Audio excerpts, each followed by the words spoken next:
Hello and welcome back to another episode of the Mark Moss Show, where we talk about the decentralized revolution, the way the world is, of course, changing right before our very eyes, going from a world of centralization, central planning, central control, to a world of decentralization, as we look at it through the lens of politics, finance, and technology.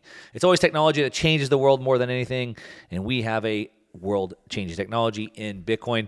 Now, I like to bring to you, some stories, some education, some late-breaking news, and, of course, some guests so you can hear from people other than me. And I have a returning guest in the studio with me today, Mark Goodwin. He is the director of print editorial at the Bitcoin Magazine. You can find him on Twitter at @MarkGoodwin_IN. And anyway, Mark, thanks so much for coming back on today and talk to me. Yeah, Mark, thanks for having me on, man.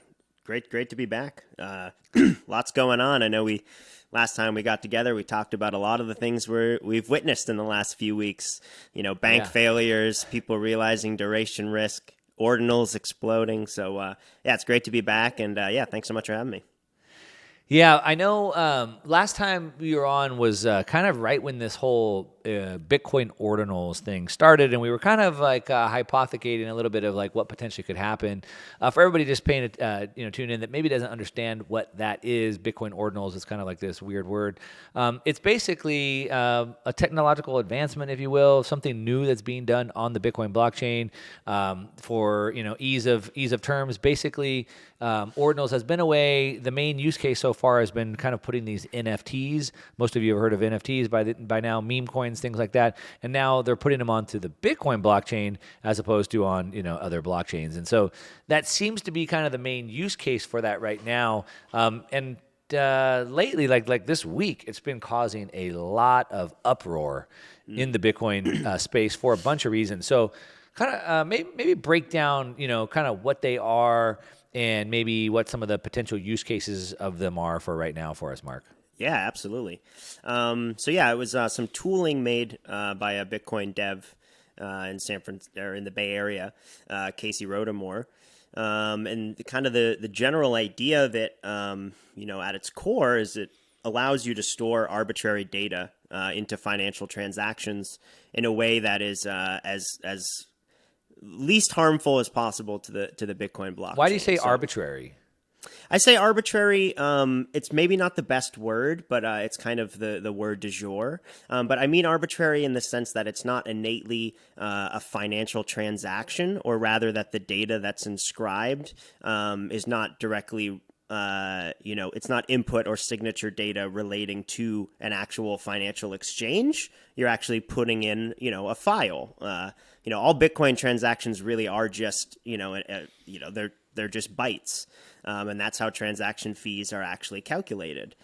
And so I say arbitrary data because it's, it's an alternative use case to strictly using Bitcoin as a database for just a financial exchange. So, the first use cases we're seeing, it's a little bit of kind of a rehash of some of the speculatory commodity, stuff we've seen in the NFT space extended, with JPEGs and movie files and things like that. And now we're kind of starting to see, we're a couple months away from, this tooling being launched. And now we're kind of starting to see people grok some of the things we talked about a little while ago, actually, like some of these alternative use cases, like data that you want preserved, whether that's a King James Bible, whether that's an STL 3D printed gun file, whether that's a JSON pointer for some token mechanism that people are building. So we're seeing all these kind of new use cases. Have they put a King James Bible on there? Yeah, they have. Mm-hmm. That fits. Yep. Yeah. Right. Yeah. So there's obviously technical limitations to how much arbitrary data you can put in. And obviously the biggest limit being this 4 megabyte block weight that was put in with SegWit. In Ordinals inscriptions use that segregated witness block extension to very cheaply and efficiently. It's very low validation costs for nodes. And you can throw in, up to, just under 4 megabytes into a block. And so And we're I starting to suppose you see could that. break it into multiple blocks too, potentially, right? Absolutely. So if it was the King James Bible that didn't fit, maybe it takes 2 or 3 blocks or something like that. Absolutely, 100%. Yeah, they can self-reference each other, and you could absolutely inscribe. I believe, actually, you're totally right. I think the Bible was done over 4 blocks, Yeah. and not full blocks either, but 4 transactions. Yeah, when you think about it, throughout history, something I've been pounding the table on. Last week, I did a whole segment on it, and I kind of talked about today as well. But I picked it up. I think it was Matt Taibbi. Maybe it was Michael Schellenberger. It's the censorship industrial complex. Yes. And how really it's just massive censorship. And it's censorship on our movement, censorship on our communication, censorship on our transactions, but it's censorship of everything. And they need that to maintain control. And censorship of communication and materials has been part of every power that has, going back through history, whether that's the Roman Empire, the Protestant Reformation, the 1500s, et cetera. And so there's always information that they're going to try to destroy. There was that book, Fahrenheit 451, where they went and just, burned up all the books, right? And so trying to preserve history, trying to preserve, books. The Bible has been one of those books that's been under attack, since the beginning. And so there's thousands of years of history that show why it would be important to have a way to do that. And what I like about it is the printing press obviously changed the way that you could print Bibles. You used to do it by hand, word by word, but then you could print them in mass. And for decades, there's been groups that smuggle them in and out of countries and things like that. But now it can be sent digitally anywhere in the world, right? And so kind of going back to money, and really, for me, it's something I've been kind of talking about with the Bitcoin space for a long time, where the first killer app is money. But if we think about money as communication, or money as stored value, well, then it starts to expand what we consider value in communication. And then it allows us to share value, share communication instantly and censorship resistant. It's pretty big. Other use cases, I think it was Michael Saylor was talking about this week, potentially like a will. Yeah. So if I have a living will, we've all seen the movies where, someone from my family breaks into my office and changes my will or something like that. Like that could be a pretty big deal. I mean, who knows how many use cases there are for stuff like this. Yeah, data durability and immutability is a priceless, asset, really. I mean, the thing that we really love about Bitcoin as a technological tool, it allowed us to move money over time and space with, unbelievable efficiency. What are we really moving across time and space? It's information, durable information that, we can sign and have property rights for, and applying that to, again, quote unquote, arbitrary data. I see that as sort of this just, it's almost not even an alternative use case in the sense that it's really just utilizing Bitcoin as an open ledger and a database with a dynamic block market. You're buying block space anytime you want to make a transaction. That's how you get the censorship resistant quality. There's an auction for block space every 10 minutes. And, pay the fee, get in the block. And that's kind of always what it's been. And now people are kind of seeing, oh, there's more to it than this. And that's not to say that obviously, the financial monetary revolution that is Bitcoin is the most important thing. But it's a truth revolution, and downstream of truth, it can be arbitrary data storage. Yeah. Yeah, and again, you just have to kind of go and expand, like, what is money? Well, money is communication, money is value. Okay, it's a transfer of value. Okay, well then what is value? And so then all of these things sort of fit into that, right? And so you just kind of have to start thinking bigger. That's kind of the way that I look at it. But I know there's some dangers that we've been talking about, congestion on the blockchain, high fees. Now there's talks of, changing the code. I mean, all types of stuff like that. We saw maybe the biggest use case for the crypto space, Ethereum, et cetera, over the last year has been NFTs and meme coins. And now they're coming over to Bitcoin, which I think is pretty interesting. There's good and bad, like everything. There's trade-offs, right? And so we were talking about before the break, sort of what they're really buying is just space on the block, right, on the blockchain. And so now we're seeing congestion on the blockchain. All these NFTs are buying up all the space, and then when it buys up all the space, it starts to push up the fee. So now it's more expensive to send Bitcoin, things like that. And we're starting to see revision of, the 2017 block size wars. And people are saying we need to make the blocks bigger to fix this. I think it's what is that saying? Those who don't know history are bound to repeat it. And I think people should just go back and read that book. I mean, what's your take on this whole block congestion, high fee situation? Totally. Well, I think there's a lot to talk about, and I think it has a lot of implications for the success and future of Bitcoin. And these are some realities that I think we need to acknowledge. I think this is kind of this kind of fee mania we're going through, or I would say maybe just went through, with this very big public mint that bought up, megabytes and megabytes of block space.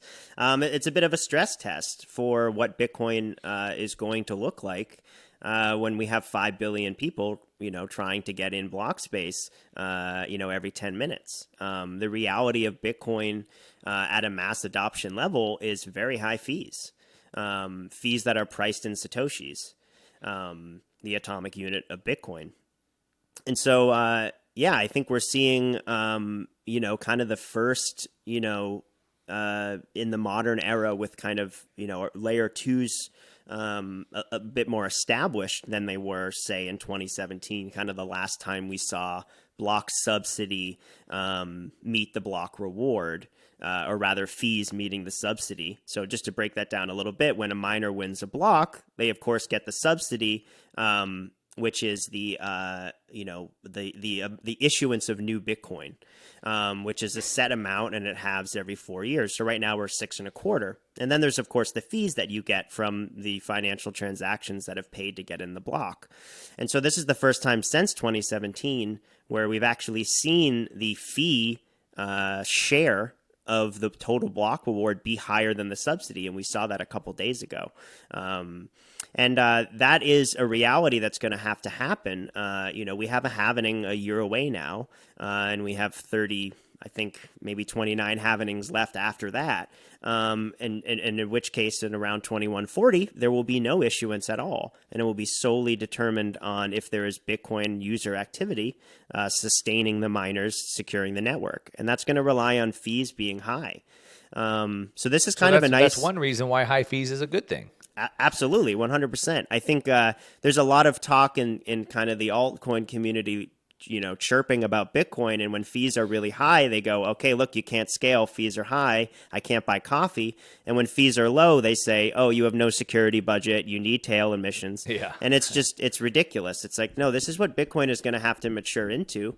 And there's going to be humongous demand. And there's some mathematical realities to the limitations of that demand. And, we can't simply have 8 billion people holding their own UTXO and transacting for all their day-to-day transactions on the main chain. It just can't happen. So we got Lightning. Lightning also, of course, it requires on-chain touches when you open and close a channel.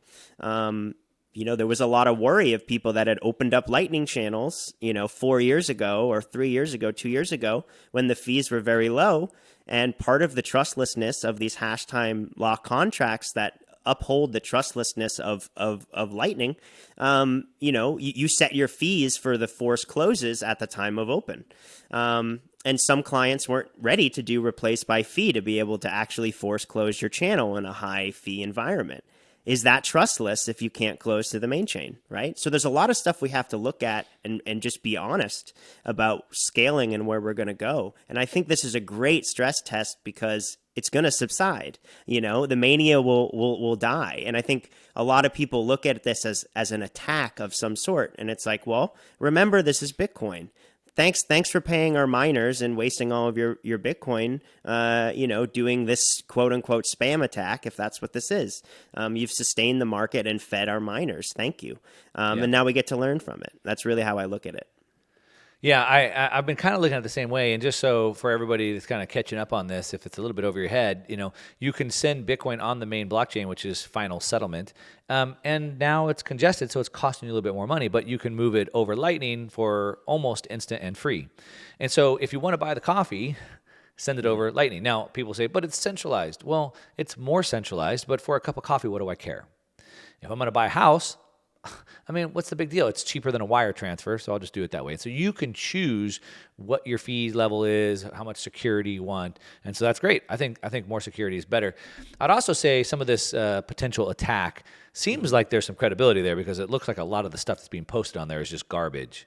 And so potentially it is, but to your point, well, they're going to run out of money, and thanks for paying for more security, which is interesting. But one thing I saw that to me seems a little bit concerning is Luke Deshar, or however you pronounce his last name. Dashir, I believe, yeah. Deshir. I mean, he's been a Bitcoin core developer, for a long time, for over a decade. And, he obviously hates ordinals. And now he's talking about how we could create another software update to stop them by treating them as spam that would filter out, taproot transactions that have ordinals in it. Mm-hmm. And already I thought, and I think maybe we talked about this on the last show, was like, do we need to be more thoughtful about changing the Bitcoin blockchain because now we have unintended consequences? And now it's like, what are we going to do? We're going to have this knee-jerk reaction. We're constantly trying to change. And I think that's a dangerous situation to get in. I don't know what your opinion is on that. Yeah, totally. I mean, I think there's two big things there. The first one being one of the most important Bitcoin developers who was essential in figuring out how to do SegWit as a soft fork, hates a humongous amount of the activity on Bitcoin right now, and yet is actually pretty powerless to being able to do anything to stop it, which is a beauty of Bitcoin, a censorship-resistant public good. And I respect Luke's opinion. I disagree in some ways. I mean, what does that matter? But I think so. I think that's really important. And then in regards to the knee-jerk reaction stuff, I think we should be having a knee-jerk reaction to the realities of what we just went through in a high-fee environment. And if we're going to look at a change to Bitcoin, which I think inevitably, I mean, first off, we have to literally fork just to fix the overflow bug. We have a lot of time to deal with that. There's just a little time stamping overflow bug that's very easy fix, but we do need to fork to fix it. So there is an inevitability of that. But I think we got to look at the realities of what we just went through as a fee market. Make sure we're ready to really scale to layer 2 and beyond. We're going to need financial services to service 8 billion people, 5 billion people, 1 billion people. Yeah. So I do hesitate and want those to really think about this. And yeah, let's not move too fast and break stuff. There's a reason why we did SegWit, we did Taproot, and we have the discount witness, and we should remember that. And learn from the high fees and get ready to deal with it. I'm curious, do you think, I mean, I'm a free market guy, so I think the free market sort of figures this thing out. It seems like and again, I said earlier, looking at some of this stuff that's been put on there, it does look like it's spam. Mm-hmm. But even if it's not spam, even if it's a legitimate JPEG or whatever, don't you think at some point, I mean, the market takes care of that. We're like, hey, this is too slow and it's too expensive. Let's just go to BSV, or something like that. Let's just go to where the big blocks already are. And so at some point, the market sort of starts pricing that out. I would think monetary transactions are always going to be willing to pay more than a JPEG would pay. Yeah, 100%. And I actually think that's, kind of to the last segment there where we were talking about things we could actually do to limit spam. One of the things we could do, or really the only thing we could do is make it more expensive.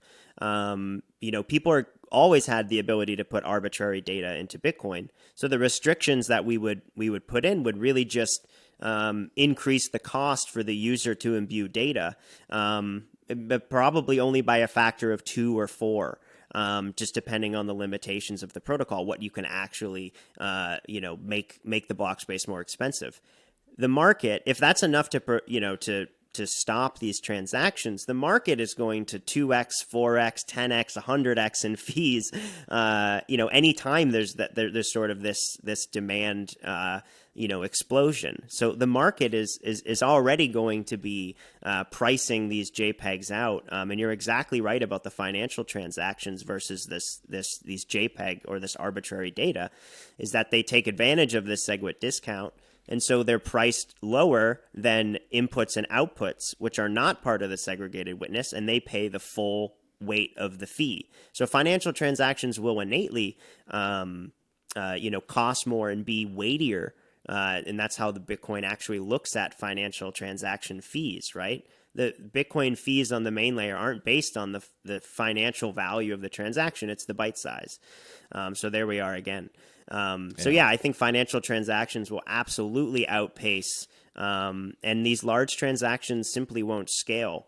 It's going to be unbelievably prohibitively expensive to put in large files when there's any sort of demand on block space. Yeah. So get all those important books like the Bible and your 3D gun schematics and get all those in now. Yes, exactly. Absolutely. Well, there's like, still what do you some want to space. preserve? Yeah, exactly. Yeah, well, it's still there. Get it in there. But I mean, I think also you kind of have to put these things into perspective. And so it's certainly too much money and takes way too long for a cup of coffee. But if you want to preserve your will, like, I mean, dude, you pay $1,000 to preserve your will. Like, so what, right? So I think it kind of depends that way. We were talking about, something, again, back to I've been talking about a lot is this censorship. And so the censorship complex. And we're seeing it happening all over. Big news this week came out, Elon Musk seems to have, I'm always skeptical, but seems to have really taken over Twitter to kind of really help the free speech effort, let's say, exposing, the things with the Twitter files, things like that. Potentially, it looks like he's now even opening up his platform for Tucker Carlson to come over from Fox News. And as we were kind of talking before the break, he's even bringing on a new CEO and launching things like encrypted chat. How do you view like a centralized app like this kind of moving into this kind of war on free speech and encryption, et cetera? Yeah, absolutely. I think you kind of nailed it there. There's sort of this weird, almost oxymoron of like, we're defeating the gatekeepers by creating this all-in centralized app where we can have Tucker Carlson and we can have, kind of uncensored Socratic discourse, right? It is sort of strange. And I agree with you. I kind of, I have my reservations about Musk, but also I think what he's done, recently in regards to, me being a free speech absolutist, I think you kind of sort of have to tip your hat to that. Yep. And that's why we're seeing Tucker Carlson who, his audience is millions and millions. And to go to Twitter, I think that's a signpost, of this sort of, as you say, the decentralized revolution in a way. He can shoot it out of his home and post it right online, to the marketplace of ideas. I think that there's some interesting things of, where X or sort of Twitter, this kind of WeChat USA thing will go. I'm very curious because, I do hesitate, I think, when centralization happens to an app. I get worried because I've been burned so much, I had Whitney Webb on, I don't know, a week or two ago, and, her thinking, she's not a fan of Elon Musk. Right. And to your point, I think, one thing that people lack, the public lacks these days is nuance. And so you don't have to be 100% all in on somebody or out on somebody. To your point, there's things that he's done that I like and I think are good. And there's things that he's done that I don't think are good. And so I don't have to be all in on anything. But her kind of viewpoint, and I tend to agree with her, is that, everything that we're seeing and discussing and fighting over is a distraction. Mm-hmm. Russia, Ukraine, China, Taiwan, a cultural war in the United States, all of this is all a distraction, and distracting us from what? Well, distracting us from the ultimate goal. What's the ultimate goal? The ultimate goal is putting us into this digital panopticon where we have digital passports that restrict our movement, digital passports for our money, and it's total digital control. And so she says that is the ultimate goal. And Putin is saying, hey, the West, they're for transitioning kids and cultural this and that, and they're the devil. He's fighting the war against globalism, and that looks good, but he's trying to put a CBDC in as well, right? Right. And so back to Musk, it's he's on our side, right? But he's leading us to the same place they want to lead us to. I seen Ron DeSantis. He seems like a champion for freedom and free speech, and I support a lot of the things that he does. But yet in Florida, they're trying to roll out a digital ID. So it's they're all roads lead to the same goal, right? And I think that's the danger. And to your point, like a WeChat in China, that's like a main source of control if we have all that in there. Yeah, I have some, I just some fear of kind of controlled opposition, and some of this kind of Hegelian dialectic playing out where, we all, turn and look towards, the thought leaders that are coming out after this, the COVID insanity and in these lockdowns. And I look at some of these people and I kind of see, hey, wait, you're kind of pushing us towards that panopticon that kind of led to this disaster in the first place.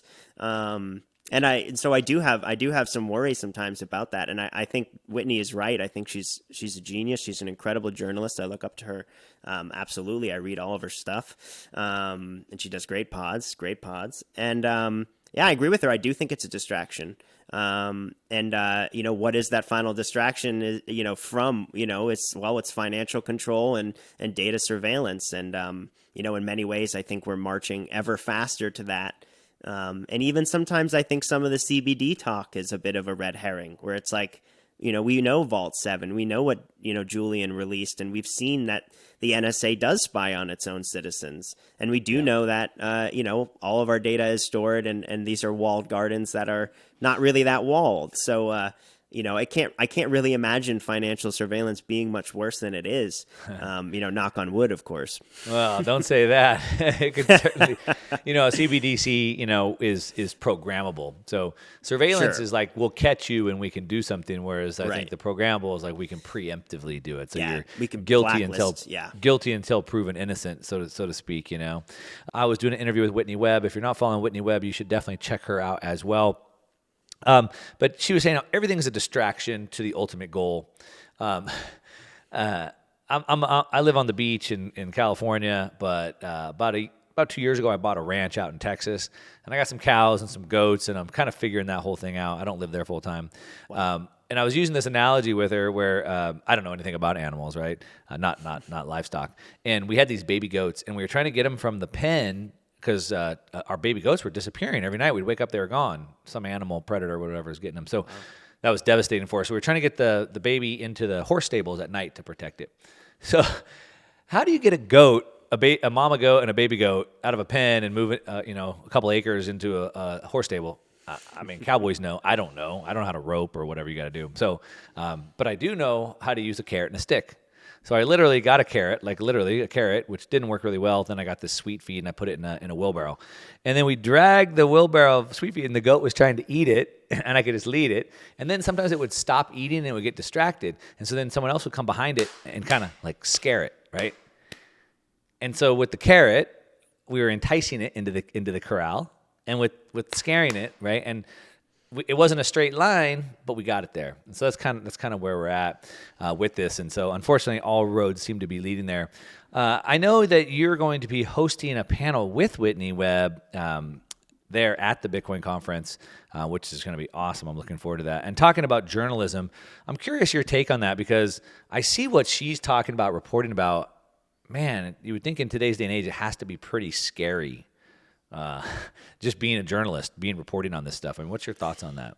Oh man, not to be egotistical or anything, but I do think about it, and I've had people comment some strange things on. I did this piece on SBF and FTX and other three-letter agencies, and I talked a lot about a lot of these strange connections and some of these things that have happened. This stablecoin programmer was drowned, and right before he drowned, he tweeted that he was, being, set up and blackmailed by, Israeli and American intelligence agents, and then he wound up dead on the beach. And I did a story on that, and I got some weird comments from people being like, "Hey, you're too young to kill yourself," but blah blah blah. And I think it's in a way I kind of laugh at it because it's like, who am I, But in another sense, it's like it's very real. I mean, we see Julian Assange; he's in prison. He's been in prison for 4 years and exiled for longer, and it's we don't have a free press from the state standpoint, as well as, we know that there are dangers to this, and we've seen a lot of whistleblowers and journalists come out that have, unfortunately, made a sacrifice for the truth. And that is a reality. To sidetrack it a little bit, kind of going back to Schellenberger and Matt Taibbi, Sure. They started some new organization. They went, after the Twitter files got released, they got pulled in front of committee, right, in Congress. Right. And they were questioned, like, hey, who's your source? Where'd you get this information? On and on and on. While they were being interviewed, the FBI went to Matt Taibbi's house and raided him. So then they used the long arm of the weaponized IRS against them. But then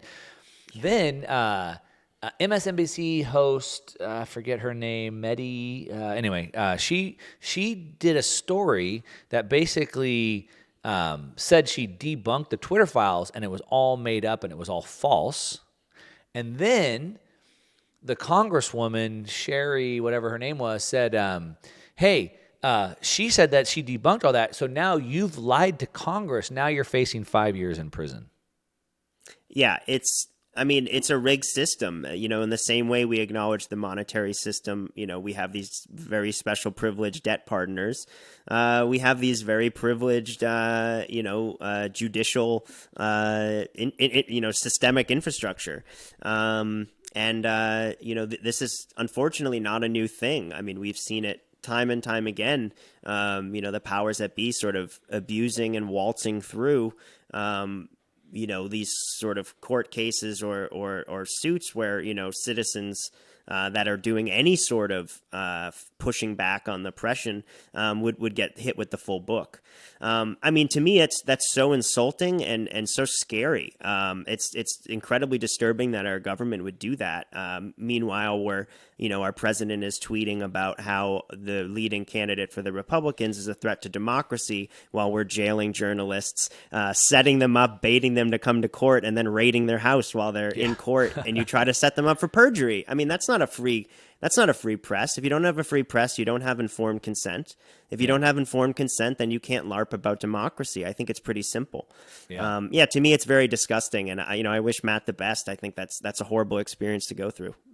So it's censorshipindustrialcomplex.org. So everybody listening, check out that website, censorshipindustrialcomplex.org, and join it. Join in on the fight. They say sunshine is the best disinfectant. So check it out. Put your name in there. Stay up to date on that. So going back to interviewing Whitney Webb, I was going to ask you, what are some of the big highlights? I mean, you're kind of on the inside working with Bitcoin Magazine. What are you expecting out of this event? Maybe to learn who you're looking forward to seeing, or big announcements or anything like that. Well, I think it's just wild to think and again, I think Bitcoiners are generally anti-state, which I agree with, but seeing the evolution of the political influence in the Bitcoin community. Obviously, we had Bukele, announcing legal tender a couple years ago, which was literally world-changing. Yeah. And now we have two or more presidential candidates that are going to be there speaking. And obviously, shout out to Vivek Ramaswamy. I had him on the show last week, or I think it'll air this weekend. Yeah, absolutely. We have a Kennedy. And then you have RFK Jr., right? Yeah, exactly. Yeah, and they're on both sides of the aisle. Absolutely. Yeah, we have Tulsi Gabbard, who's kind of right in between. And I think that's really important. I knew it was going to come. That's why we did the Orange Party issue with Bukele, kind of getting everyone prepared. Hey, it's as much a call to arms as also, let's make sure they're doing what they can for Bitcoin and not just, putting a donation address on their website and taking your money. Let's see what they have to say. And I think coming out to the open forum to be streamed to millions and speaking in front of thousands, your ideas will either win the room or not. And I'm very excited that, I look at our platform as a platform and as a free speech platform, and seeing important people coming up and wanting to spend their time. I believe this is RFK's first appearance on his campaign, which is just it's just a wild thing to think. So I'm really excited with that. I think that's wild and speaks a lot for where the industry is going. And then, of course, just anytime you can get in a room with Bitcoiners in real life, it's a special place. Going to meetups has changed my life. There's nothing like it, and it's just a big party, big celebration, and then we get to just see everyone's hard work that they've done since last year. If you haven't seen them in the meantime, so yeah, lots of really interesting stuff, amazing art coming out, really good panels. There's going to be some really spicy debates, some really cool firesides.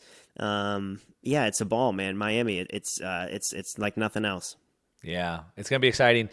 I'm going to be there. I'm speaking on 2 different panels on different days. I'm doing a book signing there for the Uncommunist Manifesto. If you don't have a copy of that, go get the Uncommunist Manifesto.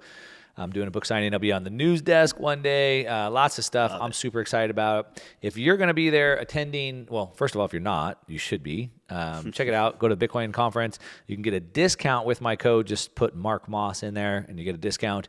If you do get a ticket with my code, I'm putting a little get together. So just hit me up on social media, and we'll get you information on that. But regardless, if you're going to be there, hit me up. I'd love to meet you. Like I said, we'll be doing that. And, man, that's it. You've been listening to The Mark Moss Show, always talking about the decentralized revolution in studio with Mark Goodwin.